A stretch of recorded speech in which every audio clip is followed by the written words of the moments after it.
Hello everyone, I'm Hugo. And I'm Jake. And this is Jake Reads Your Comments. Yeah, I grab your comments from wherever they're at, and then I read them. Yeah, so prepare for us to probably be disappointed in you. Usually. Anyways, first comment. James Sabbins says, this is from Atheist Bible Study number 43. My dad walked in at Squirrel Meat Condom and asked, "What the fuck are you watching?" Pretty hard to explain that one. Ha, ha. Ha. Ha. There was three. Thrice. I don't understand why there's an issue. I feel like Squirrel Meat Condom, pretty straightforward, but you had two options. One, you could explain it, where you take a squirrel, you pick an end. Usually, I go mouth, because I'm into that. I go rear. That way, I know their brain isn't severed, so you know they're feeling it longer. Yeah, that's fine. We could Chinese finger trap a squirrel sometime if you want, but you slowly shove it on. You don't go fast because you don't want to break it because it's a squirrel. No, it's like got a rib cage and it'll pop. It's like when you peel skin off after a sunburn. You got to do it slow, or else it's not as satisfying and it'll rip. Yeah, so it's just like that. Or you could have fucked with your dad a little bit. Yeah. What I would have done is, instead of saying anything, I would have stared at him, walked over to him slowly, and licked his face and whisper in his ear, "I claim you." This is from our last Bible study where we talked about Kevin Bacon and other things. Hitchens Argumentum says, "These folks reeled me in with Kevin Bacon title. I respect his work tremendously, especially in the TV show The Following, so I was curious regarding the video. To my delight, they do a rip-roaring expose of some of the Old Testament stuff centering around Old Davy, God's special boy. If you have about 20 minutes to spare, this is well worth your viewing. The way they coordinate their script with their various screenshots is worthy of praise in and of itself. They are much too professional for the YouTube circus, but then, had they not been here, I would have missed out on a delightfully funny story about another Bible myth." First of all, thank you for all the praise. What a nice guy. Yeah. The nicest people I find are the people who tell me how great I am. Yeah. Generally, yeah, me too. It's weird that someone respects Kevin Bacon's work. Not just like, I enjoy Kevin Bacon when he's in him. You respect him. Like, it's like if you met him in person, you'd shake his hand and go, "Sir, I really appreciate all the work you do." Really, I was in Footloose, but you're Kevin Bacon. The best thing Kevin Bacon did was be an invisible rapist. Hollow Man. Also, he was in Hollow Man, yeah. But also, what's this coordinate their script with do you think how we edit this is we set up, we're like, okay, I want to use all these pictures, and then we write a script to match the pictures? That'd be awesome. What we do is we sit down and we look at each other and we go, I guess we're gonna wing this, and then we do that. And then after that, we put pictures to it. We are not professional. We have a glorified slideshow, but you're welcome. Hope you enjoy it. I hope you continue to watch. I love you. Me too. But professional. What a terrible, terrible critique of us. This comment comes to us from our Atheists Watch God's Not Dead, which is an awful movie, by the way, if you haven't seen that video. Gotta love Sorbo. Dorian Schroeder says, "Sorry to any atheist who has gotten offended by other Christian comments or have got put down, but really, God is not like that at all. Any atheist, any real Christian will not put you down, they will try to help you and lift you up. Sorry to any offended atheists." Worded weird a little bit, but you get what he's trying to say. Not very much grammar at all. There's a couple periods, though, so they gave it an effort, which is more than we get on the internet most times. So thanks, Dorian Schroeder. First of all, I like that Dorian is positive. Usually if we get someone on God's Not Dead, for some reason that particular video, we get the flamiest of flamey Christians or theists that are just like, "Why didn't you like the movie? Why did you watch it if you knew you were gonna hate it? Why did you click on a fucking video that said atheists watch anything if you knew you were gonna hate it?" So, but I'm glad this person is one of the rare positive ones, but God is not like that at all. He's worse. Worse. He wants to kill me. I would say... He wants me put to death and stuff. I would say hell and everything in the Old Testament and some of the stuff in the New Testament. Yeah, it's and the blood sacrifice. Yeah, it's bad. And so God is like that. And you should watch our Bible study, because obviously you've not. Yeah. Thank you for being nice, though. Yeah, I hope you don't think we're being rude. We're not trying to be. I'm not trying to be rude. I'm just saying, like, I think your view on God's mentality is flawed. I always find it very interesting when any Christian, whether they be extremist or not, either the extremists will say, for instance, Westboro Baptist Church, God hates fags, and then the liberal Christians will say, no, God loves everyone. Both of them are making assertions that they have no basis in other than maybe the Bible, and even then they're cherry-picking different bits and trying to reconcile it with their own personal opinion to try and validate their ideas by saying it has divine backing. I would say that God is just as flip-floppy as the humans who wrote the book. Coincidence. Also from Atheist Watch, God's not dead. This is a good example of the other type I was talking about. Jane Millar, God is... Oh, man, the one thing before I read this, I gotta say... Caps. The vociferous Christians, and also vociferous atheists, who I also think are assholes. Vociferous atheists. Anyone who uses all caps, like... consistently, I'm not saying if you want to emphasize one word to I get it, or a sentence like a short one, but this kind of thing, it's just annoying. It's not. It doesn't help your argument. No, don't do it. God, I'm actually gonna read this as if God is alive and watching and recording everything. Ooh, on a camcorder. That's freaky. Do you think he has glory holes in every house that he looks through? The universe is his glory hole. I am a Christian. Oh, I'm surprised. And the early part of this mocks God. The early part, like all of it, I would assume. Yeah, it's our channel. Yeah, we probably mocked God a lot more. More than at the beginning. More than just at the begining. I would guarantee it. Biracial pastoral bromance. That's a sin. Again, this person, we know, we don't believe in sin. God is not mocked. Well, you just said he was, though. You just said he was. And that is scriptural. I see that it shows Jake's Twitter. I'm going to check it out. Okay, so this is where it gets weird. Because we know a Jake and Carly H. in Hot Springs National Park, Arkansas. They live in the national park? They stole a lot from us after we allowed them to stay in our home. What? The Hot Springs police have warrants on both of them. I pray it's not him. Peace be unto you. All with love and God bless Jane. So first of all, I think we addressed the first half pretty sufficiently. You're full of shit. Second part, though, apparently I'm on the lam. We happen to have someone named Jake. I am a Jake. There's only one! And they stole from them in a national park. I'm not even sure I know a Carly that I'd acknowledge. Okay, fair. I just think it's funny that she heard the word Jake, and she's clearly someone who's getting up there in years, probably, and a little off, a lot off, and decided that her YouTube comment crusade was going to start today, and she's going to find justice, and I am her fucking... She decided to start to find justice in the middle of a comment. Yeah, in the middle, like... In the middle of this comment, she remembered that her parents were shot in an alley, and she decided to become the Batman of justice. The internet. I kind of wish I stole from her, because that would be a better story. What an interesting story if she happened to find the right one, or did she? No. I've never been to Arkansas. Never been to Arkansas? Good and choice. I rarely rob people. Rarely? Just enough. Just enough to sustain yourself. I was robbed once. I know. Yeah, I was in the parking lot here. They took my navigation from my car. It's okay, they found him, though. Yeah. Don't steal GPS, kids. It's connected to a satellite. It's not how they found him, but it's still funny. That's how they found him. Is it really? That's fucking retarded. They used it. I was just making a joke, but... No, they used it. I would have thought they'd be smart enough to... I don't... That's so dumb. How do they trace your GPS? Do you have a... No. It's just like when they found the GPS, my friend Dave has a...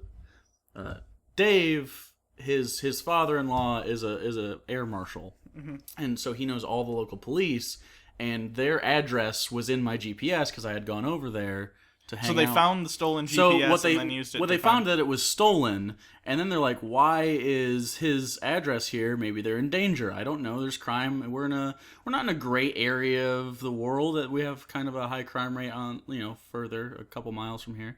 And so they called them, and they're like, "Hey," and after a little bit, they decided it was mine because I know them. It was just a coincidence, and I know it was pretty cool. And then they had used it, and they found the robber. It was like a 19-year-old girl and her friend.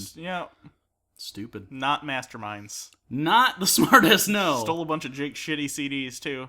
Some of them were great. Most of them were shit. Your choice in music is shit. That's unreasonable. In fairness, that comes from someone who just bought the Into the Woods soundtrack, so I'm not one to judge. I'm just saying it's a personal preference. Okay. Most things are. This is from Atheist Bible Study number 65. James Sabbins. Do you guys start recording the video midway through a conversation? Sometimes. We did actually this one. I guess. We usually are talking before. We don't come out in silence and say video, and he says video. And then yeah. No, so we don't start recording in the middle of a conversation generally, although it has happened. Usually what we do is we'll sit down, we'll bullshit for a second, we'll talk, because usually when we record, we haven't hung out earlier in the day because we know we're going to record, so we do other things before that. Like I just went to the store and got popcorn, and I burnt it a little bit. You did burn it. No, not a lot, but poor it's Orville. the first. I got the Orville Redenbacher pop-up bowl, and it cooks different than the other stuff. So no, I think you're just incompetent. Pretty good popcorn though. But yeah, so that's how we do the cold opens though. For the regular stuff. We just kind of talk. We sit there and talk. Half the time there's multiple cold opens and when we cut them. Most of them. The last video, I actually... Maybe it's not the last by the time you hear this, but one of the videos recently, we recorded 2 cold opens. Neither of them were working, so I took out a section from the middle of the video that we weren't going to use, and then I stuck that at the beginning as the cold open. That was the Indiana Jones thing, right? Yeah, that was when we were talking about when was Harrison Ford in his prime. The answer is he has 2 primes, and if you want to know when they were, go watch that video. I think that was the Kevin Bacon one. God hates Kevin Bacon. Yeah. So that's how we do it. We just talk. That's how the whole thing works. It's like you're hanging out with us. Kind of like right now.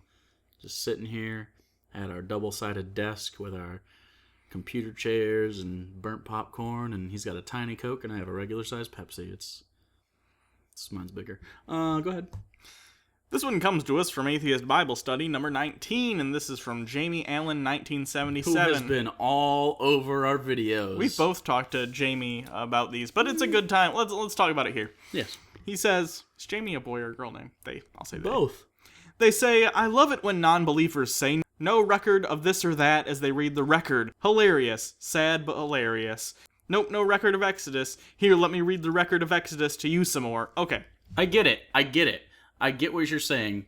You're like, we claim that what's written down is not the record, the historical record of Exodus, and you, in your head, think it is because you take it literally.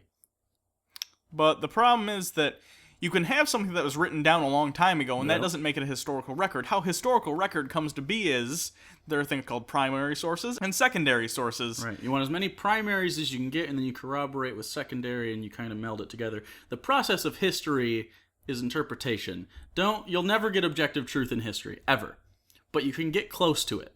So, for instance, you'll get the stories of, say, what happened during the Second Continental Congress in American history when they were drafting, very important stuff. And you'll have stuff about James Madison and all the notes he took, and Ben Franklin telling jokes and how hot it was and all that shit. But you'll also, if you read a separate account, you'll get a slightly different slant, and they might have some information that the other one didn't, and the other one might have some information that they didn't. So you're never going to get objective truth, because you just can't. Because history is the study of human interaction and our social nature and the complexity of that. It's not quite anthropology, but it kind of...